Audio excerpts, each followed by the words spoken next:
Monsieur Dan, bonjour et bienvenue dans votre émission Tango Koki. Tango Koki, Tokutanana, moi Namboka, Pasteur Gili, comme d'habitude, sur votre chaîne Edem TV officielle, l'émission Nabiso Tango Koki. Les lotos de Bela Maé, Matalimboka, République démocratique du Congo, comme d'habitude. Na IDPS Kuna Mbotu Mbotu.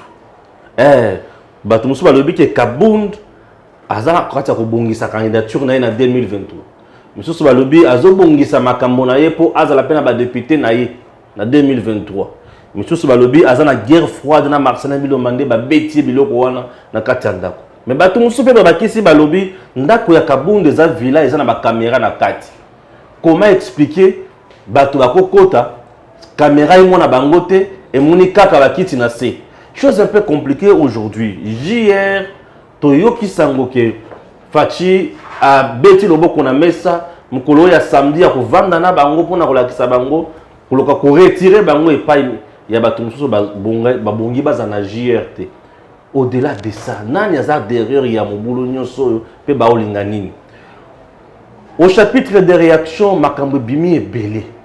En dehors de ça, bato mususu bazokanisa ke aujourd'hui 2023 il faut zalata lobby pour Fachi alungwa na pouvoir pour désordre l'équipe et incompétence. Bazana torto bana raison. Membre ya Seni Misatu a prêté serment à Bango. Makamonio sur salimi ba remise reprise ici Mususu Malonda Lungwem ou à Koti. Et nous sommes là pour parler toujours Namboka Nabiso. Bande ko balandi tango koki pour yamba mon Namboka Gili. Bonjour pasteur. Bonjour papa Stéphane. Qui m'est j'espère. Oui, Nkola Zobatela Biso, tu vas montrer Nangolo naye, donc Azo Sala Biso Ngolo. Très bien. Qui m'est tous les Sénomakasi. Naï de pes marche, tout le monde va résonner le bombo, tout le monde va tout mususu, bazolo va combattant, l'obaka nayo. Et comme il y a combattant, l'obaka nayo, IDP c'est Panzani Tony. Non, IDP c'est quoi Panzanate, puisque IDP c'est à partir des masses. IDP c'est ça même pas à Papa Etienne. IDP c'est ça à peuple congolais. Raison pour laquelle au monde c'est le seul parti au pouvoir, non, c'est le seul parti au pays, pardon, où le leader n'a qui n'a liwa, mais il est au pouvoir Nassima. Oui. Donc, tous un style mokobo et ndekonanga Stéphane, où tu as un boka na biso, même à taba orchestre. Ce qu'on senti leader n'a qui en plein royo orchestre à la kinango et qui tire. Tout le monde a Victoria. Le commence qui kama. Tout le monde a viva la musique. Le lesation en plein oyo ya yemo côté. Tango lagi bakala dia kuba. Tout le monde ba empire bakuba. Lelo oya sala ye. Lelo peso na ye na yo na masolo ya ba parti politique. Impère lelo ezawapi. Non ka vie vundwa wazwa ka parti maman Nzuzi. Azwa ka pe parti ti lo to mona imperté ya nanga au sommet du Mont Blanc Sanga Mobutu. Ye pas zwa ka pe parti impère to ebité to zawapi.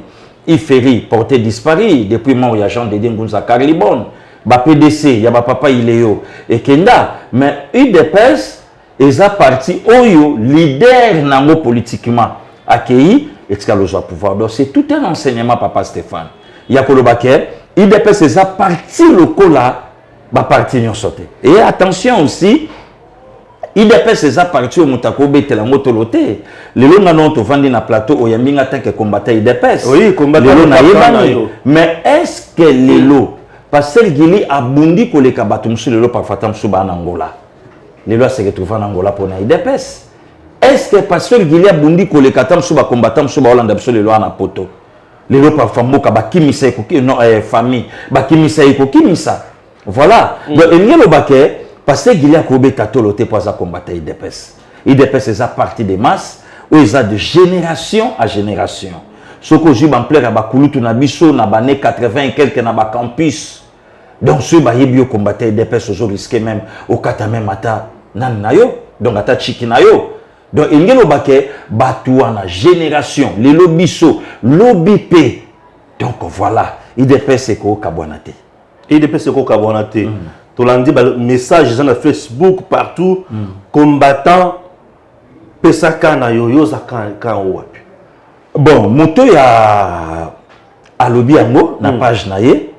Bon, tout ça en démocratie. Tu marche pour ça déjà. Oui, on a dit ce qu'on vient pas. On qui marche pour ça les Nazo yo kané batunyo so. Combattant peut ça kana. Donc tozo yo ka ndenge mutunyo so lobi, tout ça pe na kata démocratie ngape passer Gili naza pe na malobo ngape na koloba oh ça n'engage que passer Gili ndenge pe passer Gili azo réfléchir combattant pe saka na yo non moi personnellement rôle nanga na IDPS naza électron libre naza communicateur naza parlementaire debout donc eza structure ou eza or ezala qui créé pour véhiculer les messages à l'époque où le régime il est kilobi balinga qui li soute koyoka kombo IDPS alors structure on ezala qui créé or donc pour appuyer les partis voilà donc c'est difficile elo parfois tam ceux que non mutalo baboye pesaka non donc ngana loba omoni makambo nyonso ezolekana lelo n'a rien à voir avec les partis papa Stéphane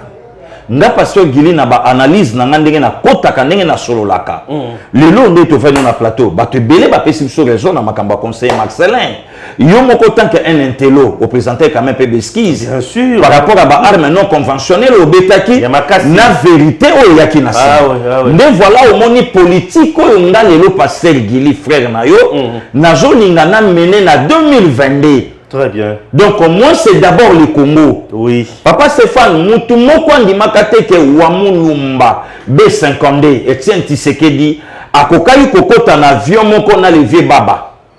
Kyungu bakende Genval. Na onyo se lekaki. Mais pour l'intérêt du Congo, bango na bakota ki bakendeki. C'est ça le moni politique. Oh yonga passé Gili na olinga na Joanzela na mona 2022. Donc, dans la politique, il y a couturé na oignon se zo bouger. Avant de tirer na tourner ça, il y a mato za moto. Voilà. Donc, makambo oignon se zo leka. Oui. Position il y a passer Gili. Na tiki na onatala. Puisque na kata lo yenge vérité ko bimate. Qui a tort, qui a raison? Qui a dit quoi? C'est quoi au monde est-ce que ba plateau à télévision yindi. Ba tweet poli. Et yé mabe. Oyabeta, ba vidéo qu'on ne va même pas. Parti à désordre, parti à médiocrité, il y a IDPS Samboué. Il y a un lobité, na moment où yo yambinga awa, mutu nyonso akobeta oya lingi kobeta. Mutu nyonso akoloba oya lingi koloba. Mais est-ce que oya zolo beza yango na betelo lisolo?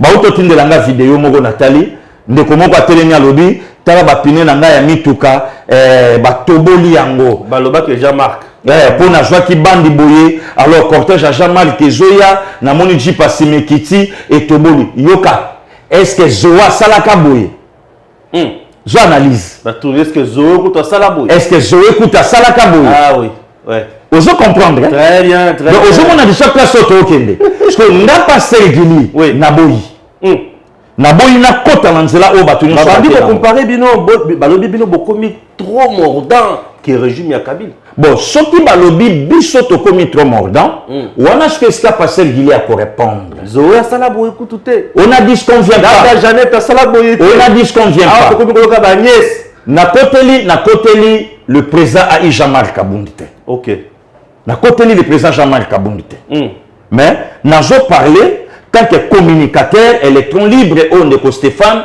na Edem TV ayambinga na place. Très bien. Na pesioka nuance ya bandeko ba Holanda biso ba comprendre verbe oeza na munoko ya ndeko oyo asali vidéo wana. OK. Est-ce que les solo les cas na rond-point Wileri na moto ya tangi kombo wana ayebi? Eza les solo nini? Ya roulage. OK.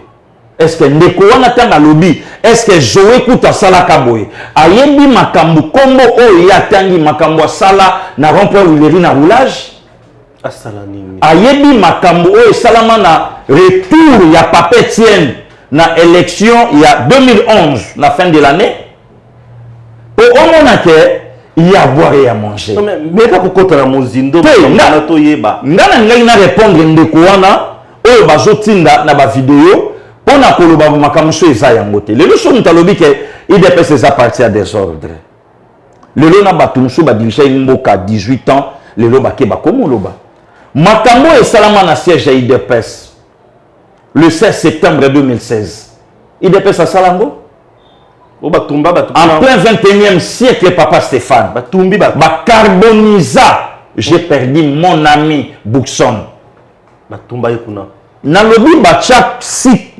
naloba même pas corps 6 squelettes calcinés 6 squelettes pas corps ce que balobi na yo kota luka ya mutu na yo bango nyonso même forme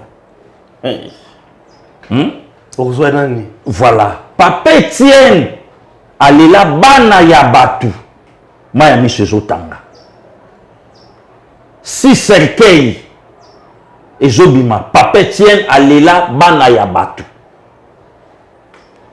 parti nini esala yango oyo lelo parfois ntango so bato mosusu botolamuki na ntongo bon lokola réseaux sociaux ekomi nango moyen na Congo donc ya célébrité bon ya barèglement de compte ya bamanquement respect donc bamakambo nyonso wana lelo ekoti sikoyo na kata réseaux sociaux tosolola papa Stéphane lelo oyo ntango bato bazoloba ke kutu bato baleka basala boye te oyo lelo ekomi kosalama toyebi yango te soki eza nini mais tovanda na kata mboka oyo président de la république na parti na ye baza clair ya koloba ngo ke élection ekosalama te po to na mbongo te na kata mboka oyo balobaki élection osalama ekosalama te po toza na mbongo te bomeki bosala ta baye na biso na constitution article 70 le président de la République reste en fonction jusqu'à la constitution jusqu'à la nouvelle installation voilà article brandissa mais constitution eza article 70 kobanga noti eza voilà et musikate voilà tangela biso tangela biso na kobimisa solo comme sous tangela biso article 70 c'est le président de la République est élu au suffrage universel direct pour un mandat de 5 ans renouvelable une seule fois. Wana alinéa ya liboso. Deuxième alinéa. À la fin de son mandat, le président de la République reste en fonction jusqu'à l'installation effective du nouveau président élu. Voilà. Wana sko ba yebi que élection salamité, il n'y a pas un président élu. Oui. Azate.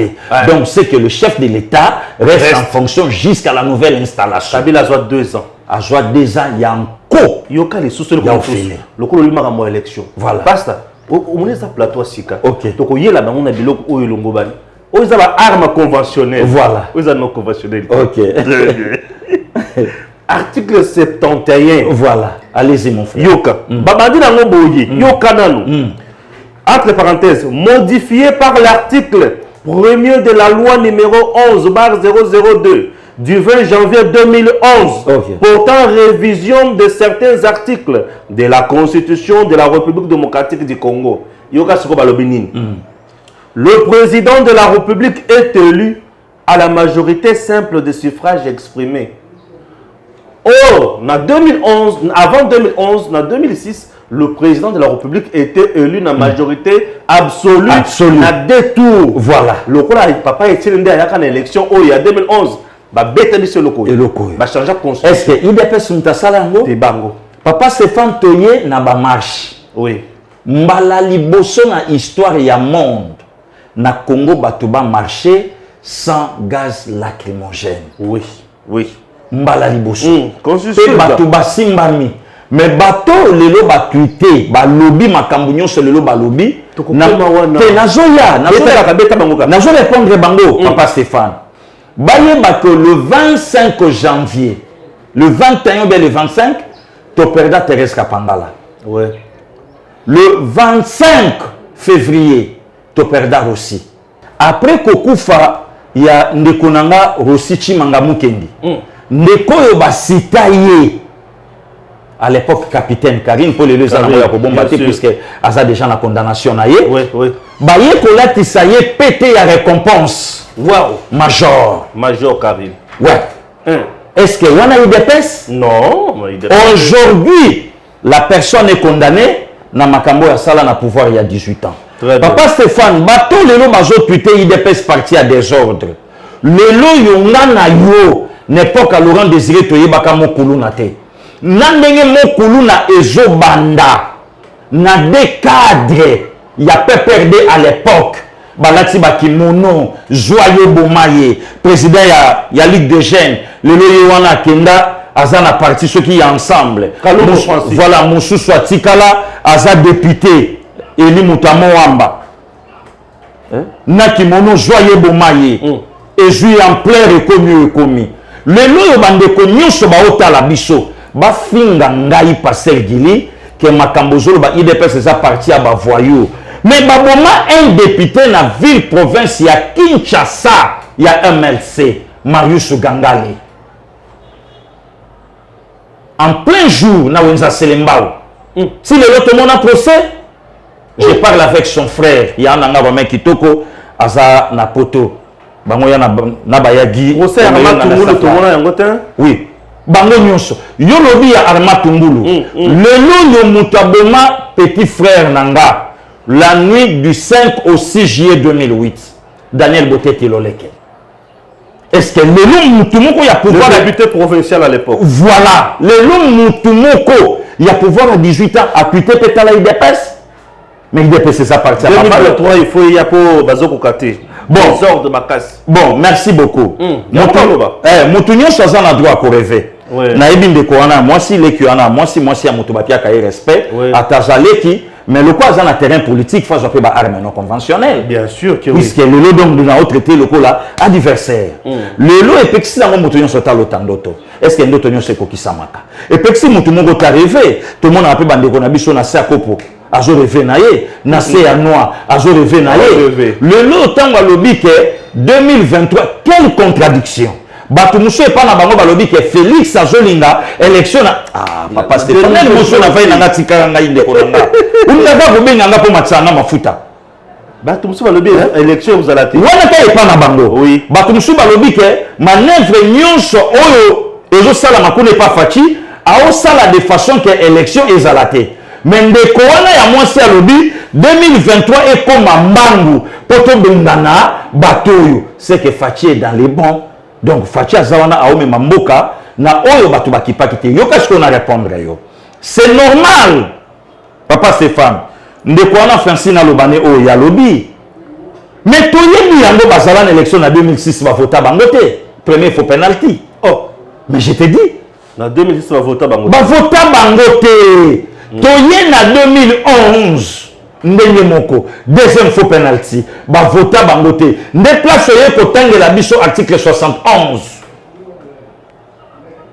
na 2011 ba changer constitution voilà ba changer constitution ba vota bangote nde sika mutu na bango akendeki ko bimisa likambo il y a troisième faux penalty pourquoi puisque le financier c'était lui. Wow, très bien, c'était lui le financier. ouais.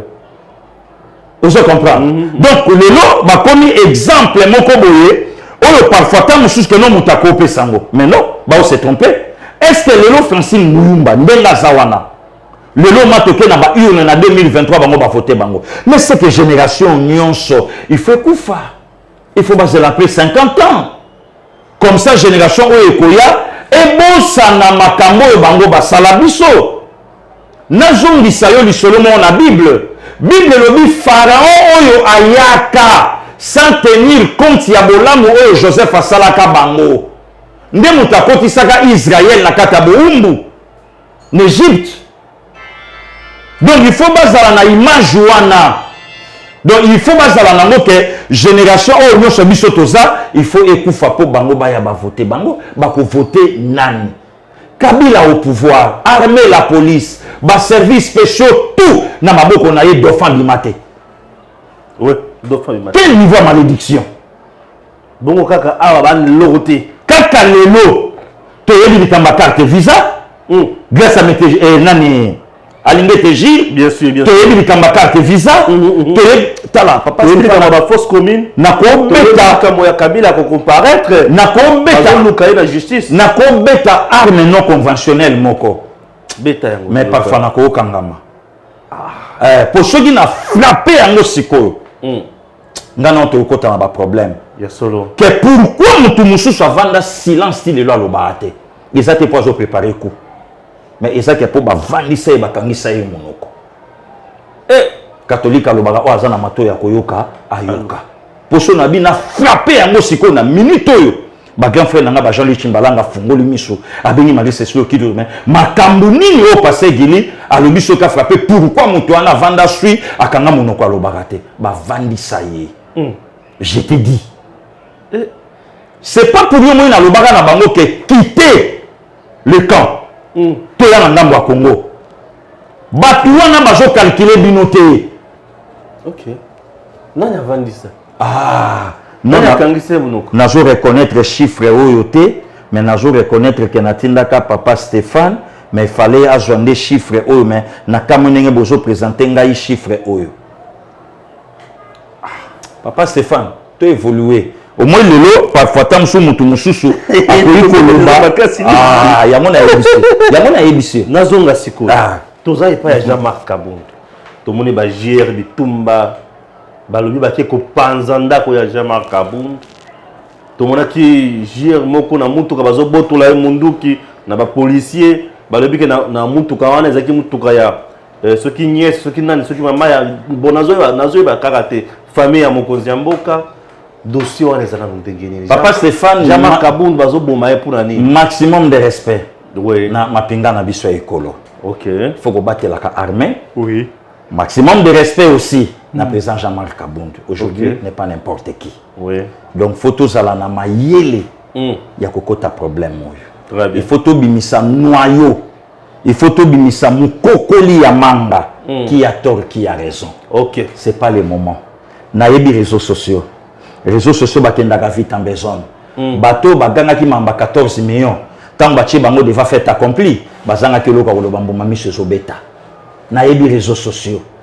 Donc yango moni nga passer gili. Ti sikoyo na koti na funi.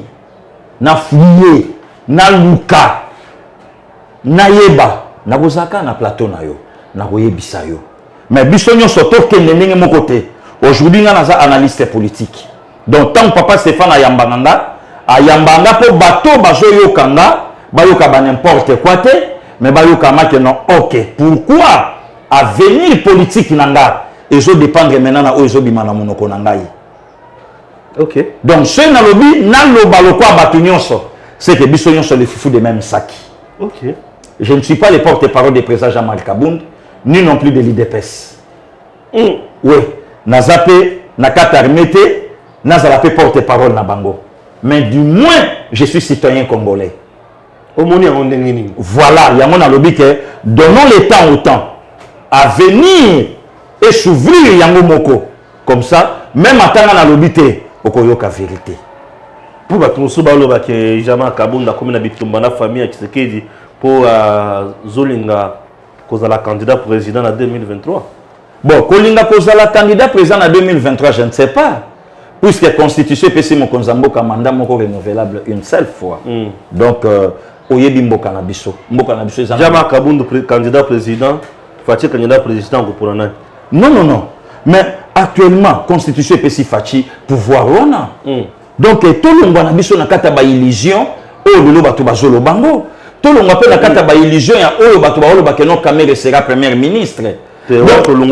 Mais justement, donc ezaba biloko o bato bazo kotisa pour moi embrayement et quand tu as mis tout bateau ba yebi makama mboka ne mambezo kendelete là où le président Jean-Marc Kabund aza ayebi ka koko ta jamais en guerre na chef de l'état. Oui, ayebi yango voilà ayebi na koko ta na guerre te et le chef de l'état aussi ayebi que ça c'est mon parti oyo lelo place na fandi pona parti wana. Donc bateau lelo bazolinga bakota batia maloba komba eza même pas wana eza pe yango pété yango na lobi ke papa Stéphane total la lobby ngana yo lelo ba Christian Bosembe ba Mitterrand ya lelo to komi avenir ya Congo surtout diaspora et sika batu lelo bakoko fanda batala babia OK voilà c'est ça. Donc mais il faut to yeba si ko net isko to kolobani net siko ma donde to vani na plateau to kolobani puisque faut na benga kulutu na général Kangudia qu'est-ce qui s'est passé na benga ba général Christian Chiwewe mais justement faut na benga faut na solana ye ba élément na kozwa il faut na solana parti donc qu'est-ce qui se passe au fait. Mais en si longtemps on a joué, on a joué en réseaux sociaux. Réseaux sociaux, papa Stéphane. Donc on a l'été, les bons gars, on a bandit pour tweeter. Tata oya koli makasi na politique. C'est ta forgeant qu'on devait forger, papa. Tata oya koli makasi na politique. Merci beaucoup de réserve à jouer. Non. C'est une première dans mon pasta. Azui maman na réserve stratégique. Quelle réplique. Oui. Non, quotité. Ah. Pour yo qui va te la battre. On appelle ça qui analyse nanga. Justement.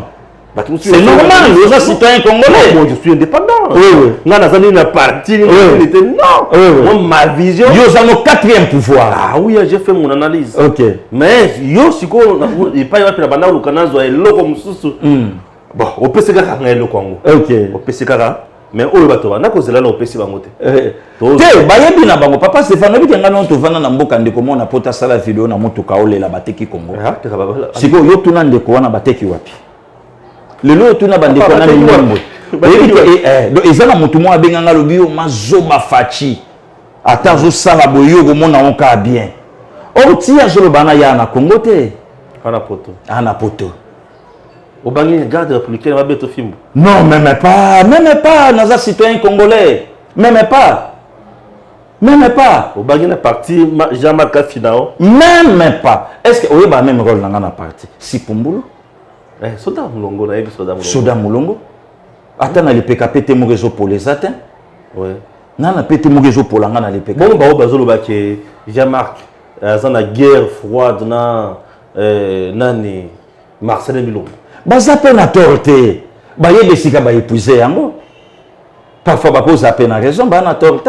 Pour la guerre froide cause à la place wana. Non, je ne crois pas. Malentendu. On croit on va suspendre le mbawa. Mais on est parti. Wana eza parti. Nga pasteur Gili nazata na lindala la mon côté. Il y a parti si Pumbulu, Soda Mulongo, ceux qui ba communicateur baza 103, nga naza 103e.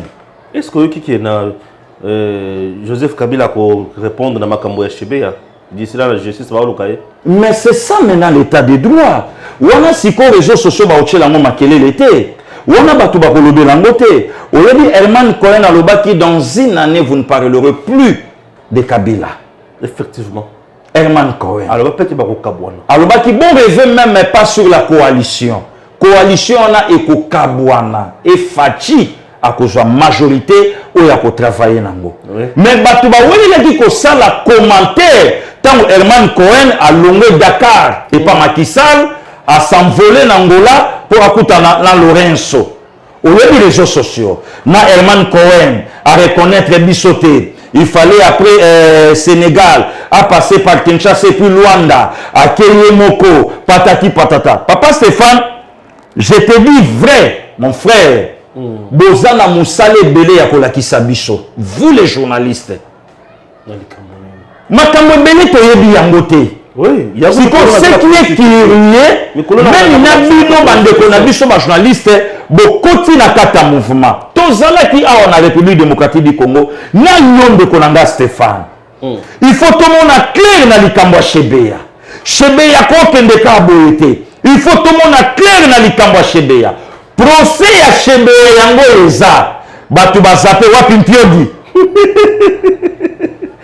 Thompson. Dans le niveau, au moment que dans le Sénégal, bah, inauguré TGV, train de grande vitesse. Pays où ils ont la richesse Yangouba. Sénégal. Oh, ils ont 10 ans à Macky Sall. Voilà. Mais à 18 ans à Kabila, ni transport, ni élo. Allez-y comprendre. Oui, oui. Je comprends, papa Stéphane. Toganga awa, batu balubati. Le siko procès à Chebeya, yango ezo salama to komi na conclusion. Babengisa Kabila aya babengisa la personne pourquoi puisque la mutu mon côté aza au-dessus de la mêlée. Bisonyo sotoza na se ya mibeko. Et puis c'est pas l'ancien président de la République oya kozala invité na justice bazala ebele. Tout le monde a Laurent Gbagbo awa, plus de 10 ans dans ce pays. Oui. Na mwasi na ye. Comme règlement des comptes. Non. Acharnement. Wana sko bakoloba baobi bozo benga ye pona nipo Azak candidat président de la République na 2023. Mais kaka biso papa Stéphane toloba ke photo mona clair na likambo Chebeya. Oui. Ka biso.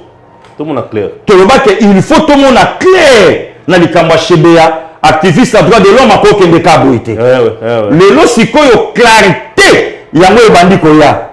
Réseaux sociaux, silence radio. Les lots, les Kamba aussi, Chimanga. Le qui n'a pas avocat qui n'a pas mingi. Arlette Odia. Olandi Bekri Jaye. Donc, le même numéro banini. Ceux qui nous opposants. Des armes non conventionnelles. Mais il faut comprendre que tout ça en cas de démocratie. Ceux qui sont opposants à chef de l'État d'office à comité opposant à Congo. Donc, je te dis, Papa Stéphane. Donc, à tel il y a Malunga et Salami. Du fait qu'Aza opposant ou bien opposant à chef de l'État, à comité opposant à Congo. Il y a le lozomona. Oui. Donc, le lot Congo a bossani chez Béa, a bossani même na Fidel Bazana. Mais Mouton yo Paul Milambwe. Est-ce que Apoka qui koya le lot a wasoli justice et elle a eu mal à monter? Aye pas tandi Bakombo. Oyo tandi Kabila na Congo na justice. Na justice. Mbala liboso na justice va tandi Kabila. Mbala liboso. Pe Mbala liboso. Yo wana l'État a commis ce ko bongama pour babenga ye. Kobenga ye, ils ont déjà état de droit. Quoi quitter payer, ils ont état de droit. Oui. Puisqu'il faut déjà payer Barabadulo Kowana. Papa Stéphane, au moins les lots, n'a eu place dans le Congo. Sur 80 millions, ou bien 100 millions de Congolais. Donc, on a cause attendre à 1 million. Donc, la cause attendre à 1 million, il y a des degrés à Moutou Nanga. Place où on a côté cause à ta place. Pour ma tamon, on a autre chose là. Moutama yele vraiment fandi boye atana potongo lokola il fait les obeta a omela moins sky na ya tale habité na yo kanon ba petcho mi balé na mboka vraiment ba bloqué belé non ba te belé ba habité que non Chirac pe justice ya France bengaye Sarkozy a raté le sous coach candidature na ye à cause de la justice. C'est la justice qui élève les nations, c'est pas la démocratie qui élève. Non, c'est la justice. C'est biblique même. Oui. Donc il faut ce qu'on comment il y a pour vendre ma valeur. Au lieu de on a babilo il y a mike il y a pamba. Vidéo tala. Il y a na zone ici bandeko. Tu peux ça venir temps. D'ici 4 matin, vérité kobima. À ce moment-là, au côté na même passé gili oyeba ki en toleka bonal kama Marcelin Bilomba. Toleka bonal kambo, il y a Roger Kamba. Ah, détruire mbonga bakisi, ah, komelaki. To quitter les na studio, to soli na ye, clarté et mon ami. Donc, le Papa Stéphane, il y a un laboratoire où il y a en coulisses rien que pour allumer le feu. Ah, parce que je lui ai dit que Papa Stéphane à côté, il peut avoir au doute. Ah, Papa Stéphane, il a dit que monsieur Bobé Tarana, parce qu'il les a passe-temps. Et l'autre, mon côté. Ah, parce qu'il a dit que donc Stéphane Gouta Lobibo, n'engage pas Congolais le baza, je travaille sur le Namboka. Voilà. Mais je dis que le peuple gagne toujours. Le peuple gagne. Vérité Gobimanango. Kitsana yo motema. Toza kita motema pour vérité Gobimanango. Chers compatriotes, je réitère toujours ma demande na Mokonzi Mboka Félix Antoine Tshisekedi. Na oyo etali shit katende mokonzi na oyo etali shit katende toza pe na bande komususu oyo bakoki kozana boyebi oyo ezali malamu mingi toza na niveau ya Canada na université bien sûr polytechnique ya Montréal et pas wapi toza na professeur oyo aza génie Fwamba Mustandi oyo akoki kosala pe mosala ya malamu Fwamba un professeur qui est utilisé par le Canadien par le gouvernement canadien, c'est-à-dire un Congolais de peur et de mer qui peut servir aussi notre pays. Mais il s'est fait que selon certaines sources, qu'il y a un blocage au niveau de la présidence. Il ne vient pas chercher du travail, mais il vient donner quelque chose aussi dans le cannabis. Mokonzi, Mikolonio Sanali Kolobake, 2022, aux yeux Sukoyo, tant il y a marqué penalty dans le mandat. Pourquoi? Puisque aux 145 territoires, il y a projet na yo zana yango ba tumso ba olo baki et ko simbate avec ba conseiller na yo na entourage na yo service de communication et lo komo ko television ba zo baki mon cause si asali mingi mais communication ya mon cause zo la kisabiso makambo à salité. Bazo la kisabiso te bisika tozala ki na bisika tozali. Tokomi lelo. Neti conseiller principal en matière ya mine na économie comme ça. Abimi c'est le comme ko pas Israël mutombo ça nganzo to malili. Te na mboko yo ezala ba entreprise mututu ya awa to yebi ke ba entreprise na biso ya Congo. Mais na suka ya sanza ba entreprise wana ekutaka mbongo na l'état congolais te mais ekutaka na ba pays mususu ya voisin awa. Yebe pile kambwana. Oui, papa Stéphane, qui a pouvoir à 18 ans. La présidence mbongo ebima 2 fois pour na kusala ba bureau ya sika na régime ya Kabila mbongo wana eliam Pouvoir à 18 ans. Bah so moi Mbongo ebima pour la construction ya aérogare 555 millions. Diaspora ba Hollanda biso passé Gilibo bisa mukonva longola likambo ya Gopas loka Gopas Congo do futa ndeni yongo. Oui. Donc Congo alia eloko ayebite mais ba ebisa yifuta.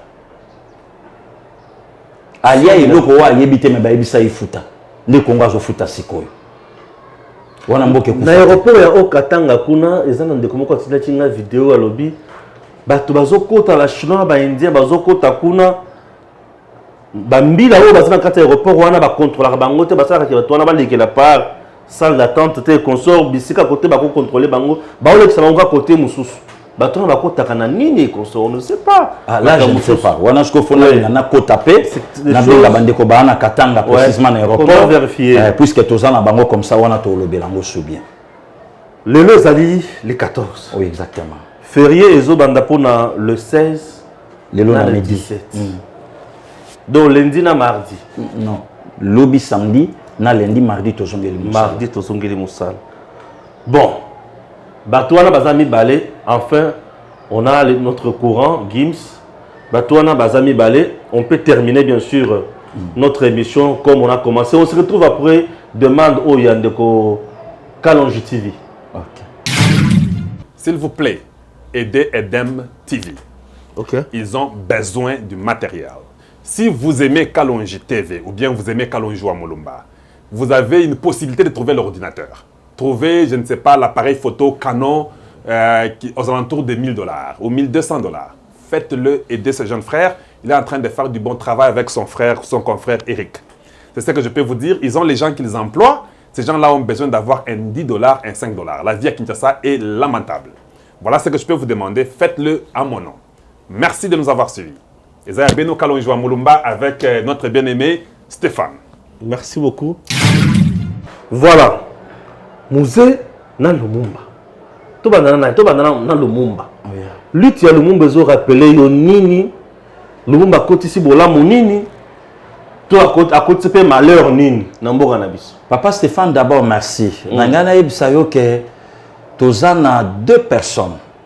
Oyo lelo baza censé ya obongisa Congo. 2. Kobongisa. Kobongisa Congo. 2 personnes. Mais Congo ça perdant encore. Patrice Emery Lumumba.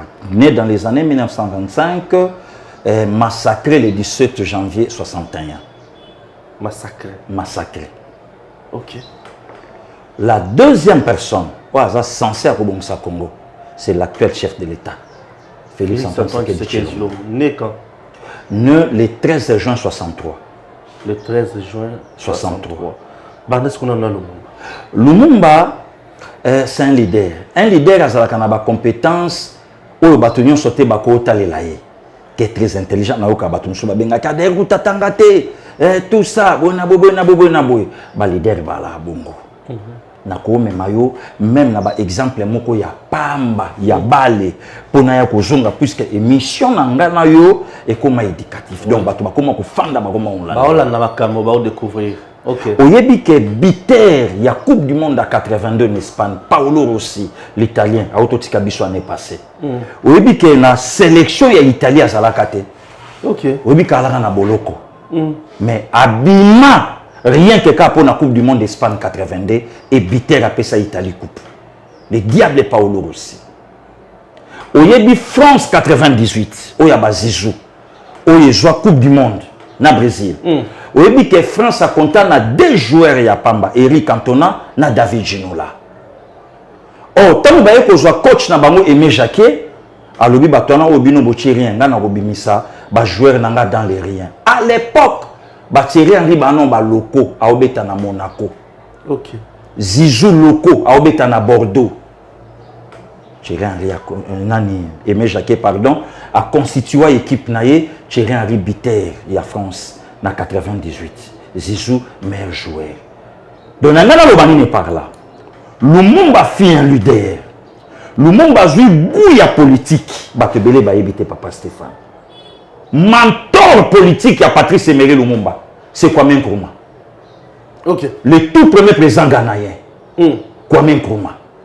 Donc il y a sa promotion on a Senghor, il y a sa promotion on a Peter Botha, il y a sa promotion on a Idi Amin Dada na Uganda, il y a sa promotion moko na Augustine Neto na Angola, il y a sa promotion moko na Joseph Kasavubu, il y a sa promotion moko na Alphonse Massamba Deba ya Congo Brazzaville, il y a sa promotion moko na Léon-Mba ya Gabon, il y a sa promotion moko na Félix Houphouët-Boigny ya Côte d'Ivoire, il y a sa promotion moko na Samora Moïse Machel ya Mozambique, il y a sa promotion donc ce n'habite pas sa cour ba yuma ba obimisa ba kayesko ba nyokoma ba yebi yangote papa c'est pas limbisanga.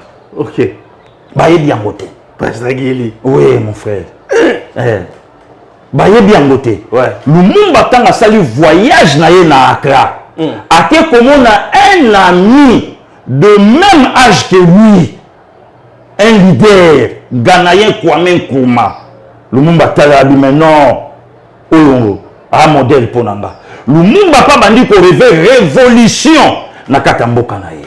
Donc liti ya Lumumba et ala ki nango na au moni atanga te abande ko travailler na bako, mais ça fait partie de l'histoire ya vie à mutu. Alors le notion ta fini papa Stéphane toi fininga neto kama komsuba finga ngotala ngo na réseaux sociaux na lagi muyibi na wenza matete Voilà le tangiringiri. na utali na fakula na matete kuto do cicatrice ya la frappe c'est que na ndoki le yiba na amina ngi la ki achuda na Paris ayibite ke na ndoki yiba amina nga tutu kaluji na betela oliso donc le père de l'animation moderne pour mon lelo ba animation comme ya koyemba c'est tutu kaluji donc na ndoki yiba na matete tutu kaluji ayibite Joye Kalonja évité. Ozomona. Mais là ce que le ça fait partie de l'histoire et la vie. Ozolanda. Donc ndenge moko na Lumumba. Lumumba fit un leader. Vision ya Lumumba. Yango ba Nelson Mandela ba matérialisa yango. Oui. Ça c'est moi qui vous le dis papa Stéphane. OK. Vision ya Patrice Emery Lumumba. Yango na ba Nelson Mandela bazwa incarcéré depuis 1963, libéré le 11 février 90. Mandela Madiba. Vision yango wana. Sikoyo tozangaki un révolutionnaire. Oya koya ya kobimisa vision. Pas le palou comme un parti. Un révolutionnaire na vision ya Patrice Emery Lumumba. Nda salakite. Gizenga. Bon, jusqu'à la preuve du contraire, je ne sais pas. Je ne sais pas. Mais Mosé Aloba qui a le deuxième Lumumba. Kasavubu pas Aloba qui a Lumumbiste. Et nani? Na Jikaka. Aloba pas Lumumbiste. Moi na vous êtes. Papa na moi. N'importe quoi. Donc Lumumba est un visionnaire. Lelo, ba Congolais bazo penser na litinaye. Il a perdu la vie à 36 ans. Atika bana na Mike à cause ya Congo. Baza bato lelo Congo, il faut devoir bango. Congo, il faut devoir bango. Alors, tant que le Congo a perdu Patrice Emery Lumumba, le Congo a été deuxième Lumumbiste politiquement.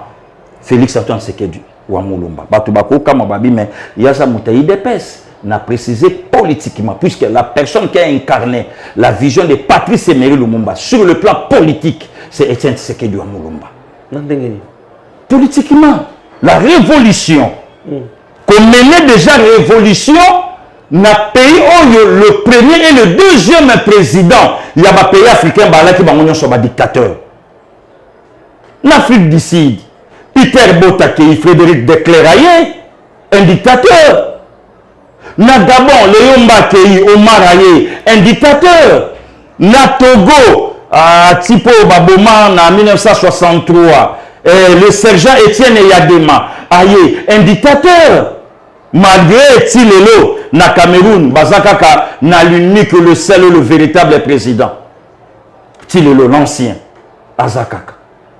Mais Batona Yuston Bayaki, maintenant, il y a opposition, na Afrique où ils qui couronné na kata dictature, ce n'était pas facile.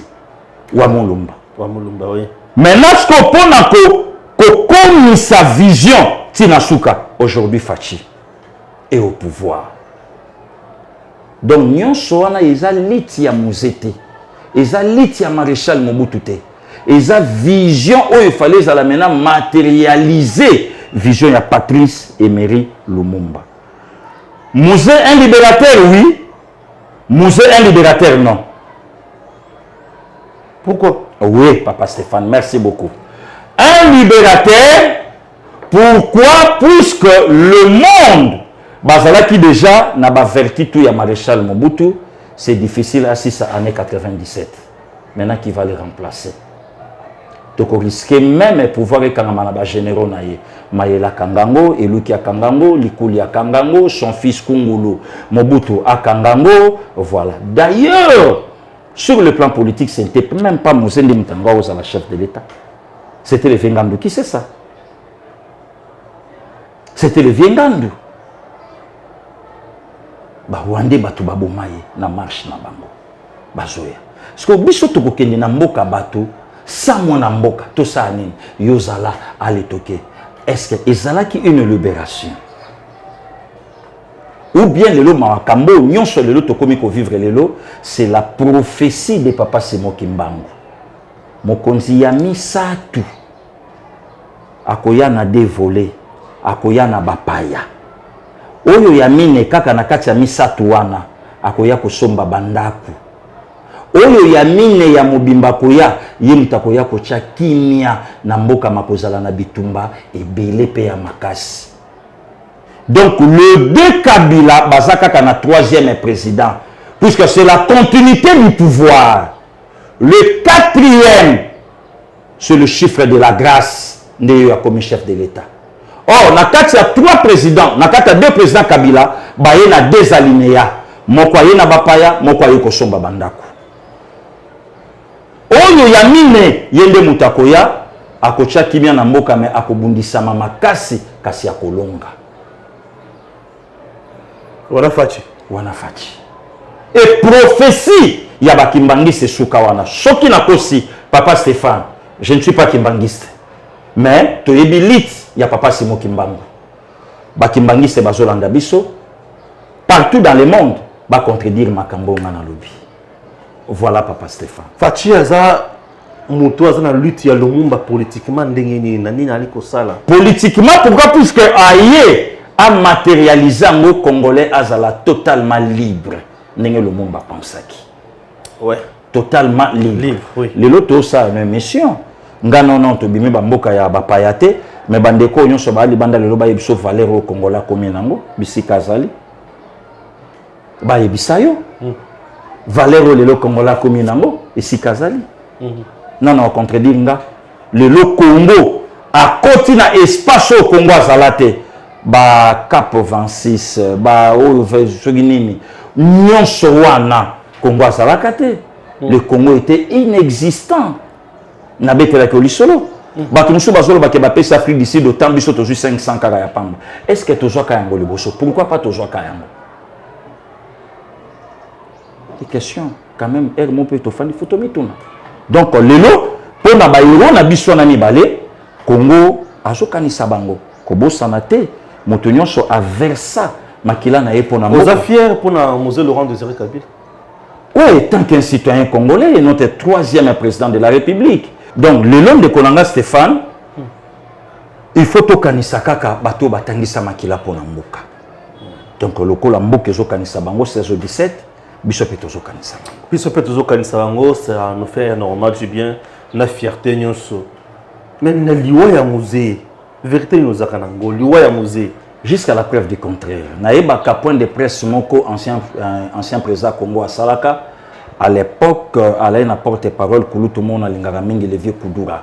Kasongo Kudura Kasongo papa mo ya mayele obosani yena mosungi na ye. Ancien journaliste aussi. Oui, bi ke batuna question où en sommes nous avec le procès Laurent Désiré ou bien qui a tué le vrai Laurent Désiré. Mokonzambo kabeta monoko. Ah bon? Mondela sali commentaire.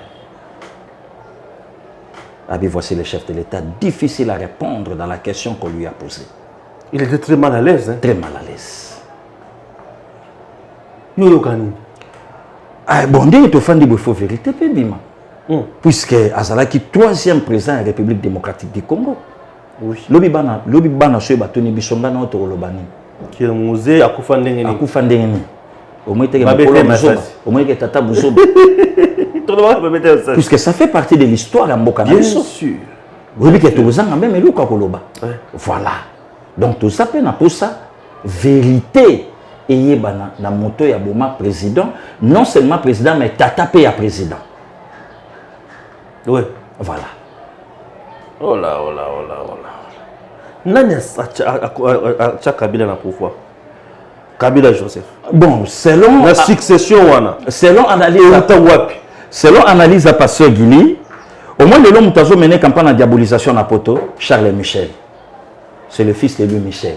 Oui. Louis Michel a joué un rôle il y a Makassi, il y a Kabila Kozana pouvoir. Donc Oyebi documentaire moko etambola na ba téléphone na biso ya parlement européen. Oyo mondele moka loba lobi, j'étais au courant pour l'assassinat de Mouzé et quand Mouzé est mort, on est allé pas chercher à utiliser le verbe ramasser. On est allé ramasser. On est allé ramasser un jeune homme de la nationalité rwandaise. On a passé Guilina Salini de Stéphane. On a passé Guilina Salini de Stéphane. On a passé Guilina na Vandibo na Salini. Documentaire ils ont un téléphone à battre. Oui. Bah qui n'a qu'à ramasser les bus. Ouais. Ok. Et le utiliser verbe oyo, bah utiliser qui n'a Davidité. On est allé chercher le plus jeune. Non. Ramasser. Ramasser. Bah le lokota. Bah le lokota que lokota tinate. Bah qui est lokota. Donc il pèse la yaka lokota. Voilà. Oui, puis Nzambe. Pardon. Voilà. Pardon. Bon, mutuna ya suka eloko o retena ya makasi. Et pas ya lumumba tilelo otamula kana mona mutu ezalini. En tout cas, souci à Kolinga Mboka. Et pas ya musée. Et pas ya musée. En tout cas, leadership oya yaki nango. Ceux qui toilent nango tilelo c'est bon. Ok. Ceux qui gavana. Les lois pas à Fatih aux retenir une ligne. Mais avant Fatih sauter. Ah. Bon, moi je vais essayer ça qui là. Hier on faisait une saga la polémique. Ok. Na okota. Bon et pas le monde retenir qui au le bec qui Kolinga Mboka et pas à Mosé retenir leadership. Bon et pas à Joseph Kabila. Rien du tout.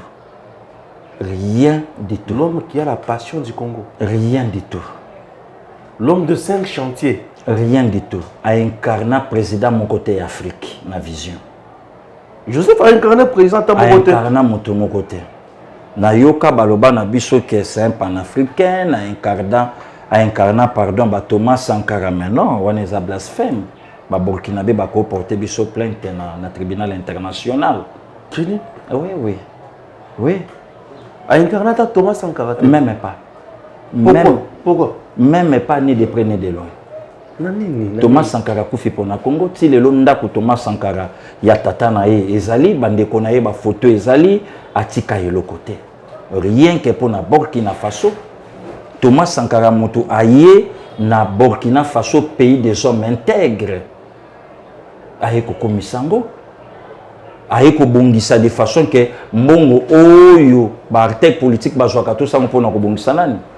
Mais est-ce que le lot mato fandi bato bakolo bana biso ke ba congolais ba okansa Kabila nani na eloko nini ngai pastel il était parfois na lobi mabe bazokansa Kabila na eloko nini balobi asali biso armée balobi atongeli biso immeuble intelligent balobi asali biso sunini akobisi ba boulevard comme minene papa Stéphane.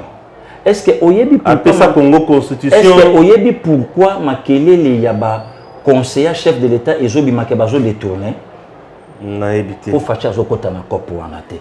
Yebisanga n'époque Kabila nani yoka Kabila kanga tout tourner ka détourner. Les vieux Luzolo Bambi ba pesa eloko monso ya lutte contre Ninyango wana. Blanchiment de capitaux. Voilà, blanchiment des capitaux. Vieux Luzolo Bambi akanga une affaire il y a 15 milliards. 15 milliards. Oh, tout bon, ça chaque année. À pesa yango. Ça lui a coûté. Et Longola est même posé ministre. Dis-moi. Tout ça, une émission, tout à quel tout. J'ai tous mes états. Oh, le long, le belong. Yebisanga. Oh, yebi lelo, pourquoi Kabila na Fachi babebana? Puisque Fachi a boya qui quoi emboîté pas. Oh, Kabila à la kinango. Moi, c'est le Congo, moi, c'est le peuple.